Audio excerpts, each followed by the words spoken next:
안녕하세요. 수아시아니온 병의 박사 이혁재 원장입니다. 요즘 날씨가 좀 기온이 떨어지고 추워지면서 이 손발이 시리다 이런 증상을 호소하시는 분들이 많아졌습니다. 이걸 우리가 좀 수족냉증이라는 이제 이름으로 이렇게 많이 부르죠. 그런데 사실은 이 수족냉증이라고 하는 증상이 겨울에만 발생할까요? 그렇지 않습니다. 날씨가 더운 여름철에도 이 수족냉증이 있는 분들은요, 무척 괴로운 증상 중에 하나예요. 그런데 이것이 여성들만 발생할까요? 그렇지 않습니다. 남성분들도 요즘에는 수족냉증이 점점 늘어나는 추세입니다. 제가 그래서 오늘은 여러분들의 수족냉증, 고통을 좀 해결해 드리고자 수족냉증에 대해서 좀 설명을 좀 드리도록 하겠습니다. 화면을 좀 보시고 설명을 드리겠습니다. 자, 그러면은 오늘의 주제인 수족냉증이 어떤 상태일 때 가장 많이 발생하는지 좀 알아야겠죠. 네, 좀 봅시다. 자, 이렇게 수족냉증은요, 우선은 그 말초 혈관 순환 장애 있죠. 이럴 때 자주 발생을 합니다.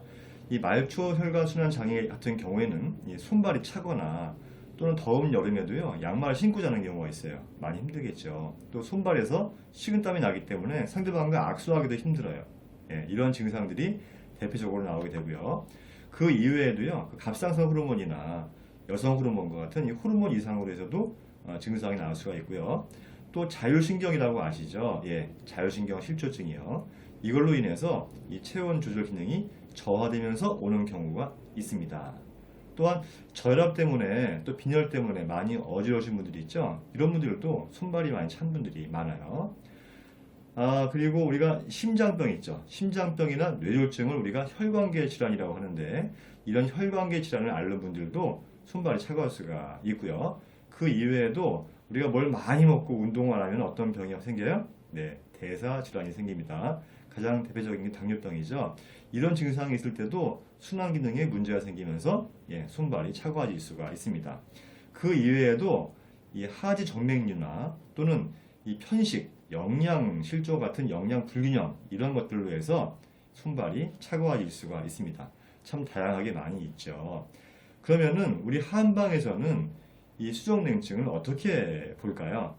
네, 이 한방에서도 이 수족냉증은요, 이 생활의 불편함을 넘어서 이 심각한 이 질병이 원인이 될 수 있기 때문에 시급하게 치료를 해야 된다고 저희가 설명을 합니다. 특히 그 수족냉증을요, 단순하게 그 몸이 냉해서 발생한 증상이라고 해서는 절대 안 되는 거예요. 왜냐하면 이것은 생각보다도 굉장히 복잡한 그런 메커니즘이 있다가 보시면 됩니다. 만약에 말이죠, 이 몸이 냉해서 수족냉증이 있다. 그건 당연하죠. 근데 몸은 냉한데 수족냉증이 없는 경우도 있어요. 그리고 반대로 또 손은 찬데 발에서는 열이 끓어오르는 경우도 있고요. 또 어떤 사람들은 이 상체로는 열이 막 끓어오르는데 이 발은 얼음장같이 차가운 경우도 있고, 또 몸엔 열이 많은데 손발만 싸늘하게 차가운 경우도 있습니다. 참 복잡하죠. 그래서 이 우리가 좀 주의해야 될 게 말이죠. 수족냉증이 있다고 해서 무조건 뭐 따뜻하게 먹어야 되고 따뜻하게 몸을 해야 되고 뭐 뜨거운 음식을 먹어야 되고 더워찜질을 해야 되고 하는 등 이 더운 성질의 약으로만 이것을 치료하고자 해서는 안 된다는 겁니다.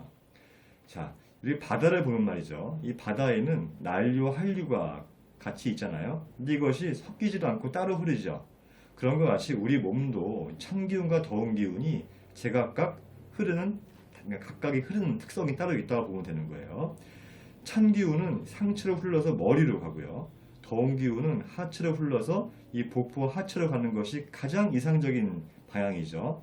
그런데 여러 가지 이유로 이런 규칙이 이제 깨지게 되면 이 찬 기운과 더운 기운이 제각각 멋대로 흐르게 돼요.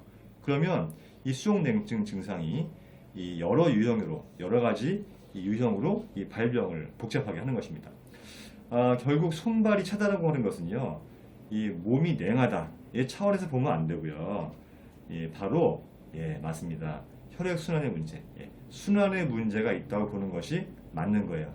단순하게 몸이 냉해서 손발이 찬 것이 아니고 우리 몸의 기혈 순환이 제대로 안 되기 때문에 그에 대한 결과물로 손발이 차다고 생각하시는 것이 맞다는 것이 한의학적인 시각이라는 거예요.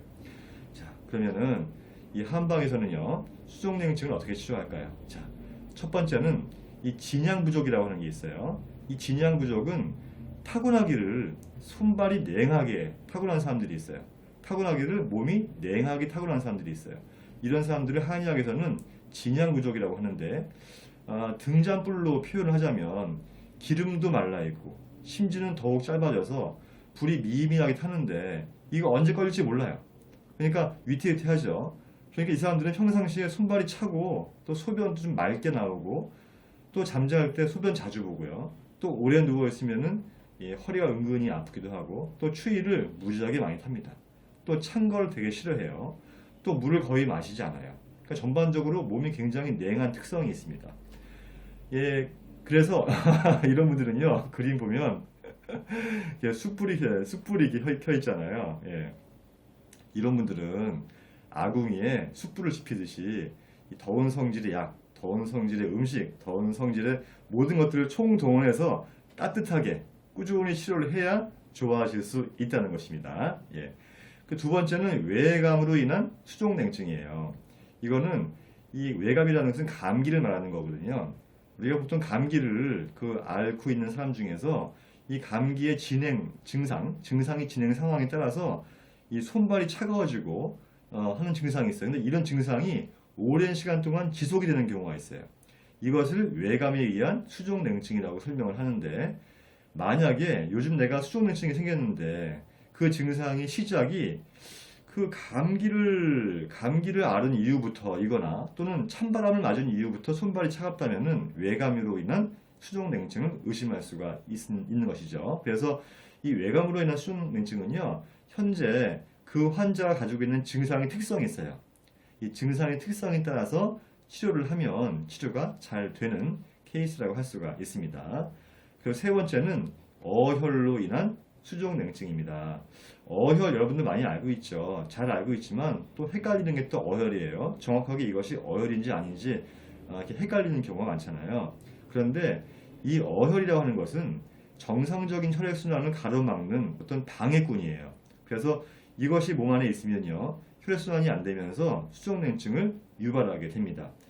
이 어혈이라고 하는 거는요, 대부분이 여성들의 생리불순이 있다거나 또는 자궁에 염증이 있다거나 자궁에 종양이 있다거나 할 때 이 어혈이 원인이 되는 경우가 많은데, 이럴 때 이 어혈을 다스리면은 생리불순, 자궁 염증, 자궁 종양들이 치료가 되면서 자연적으로 수족냉증이 해결되는 경우가 많습니다. 네.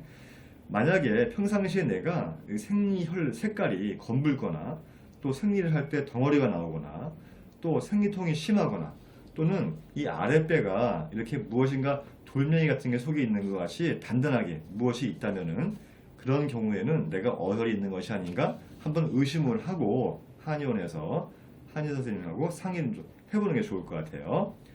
그 다음으로는 담음으로 인한 수족냉증입니다. 담음도 많이 듣는 이야기지만 들을 때마다 헷갈리죠. 눈에 보이는 게 아니기 때문에 그래요. 하지만 분명히 진찰을 하다 보면 담음이라는 것이 있습니다. 이 담음은요, 정상적인 진액이 변해서 몸 안에서 정체해 있는 것인데요. 이것이 기혈순환에 장애를 주면서 손발이 차가워집니다. 마치 이런 쓰레기 같은 거예요. 이 쓰레기는 어때요? 빨리 밖으로 치워야 되잖아요. 근데 이 몸 안에 있는 쓰레기가 빨리 바깥으로 치워지지 못하고 어떠한 이유로 몸 안에 정체해 있는 거예요. 그럼 어떻게 했어요? 주변에 있는 정상적인 순환을 막겠죠. 그죠? 방해하면서 순환이 안 되니까 자연히 손발이 차가워지는 거예요. 그래서 담음으로 인한 수족냉증은요, 이 손발이 시린 것뿐만이 아니고 또 어지럽거나 심장이 두근거리거나 몸이 붓거나 저리는 증상이 함께 오는 경우가 많이 있습니다. 특히 담음은 이 심장병이나 뇌졸중 같은 무시무시한 병들의 원인이 될 수 있기 때문에 내가 만약에 손발이 찬데 담음이 있다면 이거 빨리 치료해야 됩니다. 아시겠죠? 그 다음으로는 기혈 부족으로 인한 수족냉증입니다. 혈액순환이 잘 되려면 혈이 풍부하게 있어야 되고 기운도 좋아야겠죠. 그래서 이 혈이라고 하는 것은 재료를 이야기하는 거고요. 이 기라고 하는 것은 이 재료를 이용해서 기운을 쓰는 에너지라고 보시면 됩니다. 그래서 이 혈과 기, 다시 말해서 재료와 에너지 이 두 가지가 충족해야만 기혈순환이 원활해지고요. 찬기운이 이 손발에 이 몰리지 않게 되는데 만약에 기혈순환이 잘 안 되면 어때요? 당연히 찬기운이 순환이 안 되면서 손발이 몰리겠죠. 그래서 이제 이런 증상이 생기는 거예요. 그래서 이런 것들이 생기는 이유가 보통 이 지나치게 과로하거나 하면은 노곤이라고 하는 병이 발생하는데 이러면 대표적으로 기가 부족한, 에너지가 부족한 원인이 될 수가 있어요. 이게 기가 부족해지면은 혈이 있더라도 그것을 이렇게 돌릴 수 있는 에너지가 부족해지기 때문에 혈액순환에 문제가 발생하고 다시 말해서 그 결과로 수족냉증이 발생할 수 있다는 것입니다. 그리고 이 스트레스를 많이 받거나 또 성생활을 과도하게 하게 되면 몸 안에 있는 진액이 마르면서 혈 부족이 발생을 합니다. 또 혈이 부족해지면은요 기운이 있더라도 혈을 돌릴 수 있는 재료가 없기 때문에 혈액순환이 안 되고 자연적으로 수족냉증이 발생하는 것입니다. 자, 바로 이렇게 5가지 정도의 이유가 한의학에서 보는 수족냉증의 원인이기 때문에 이러한 이유만 정확히 진찰이 되면 치료는 잘 될 수 있겠죠. 자, 여러분, 이 수족냉증은요 무작정 손발을 따뜻하게 한다고 해서 좋아지는 것이 아닙니다. 손발 차갑다고 뜨거운 물 속에 백날 담가봐야 좋아지지 않습니다. 간단한 문제가 아니라는 거죠. 이것을 한의학적인 원인에 따라서 치료를 잘 하면 의외로 좋은 결과를 얻을 수 있기 때문에 반드시 제가 오늘 말씀드린 내용 참고해서 치료를 잘 하시기 바랍니다. 감사합니다.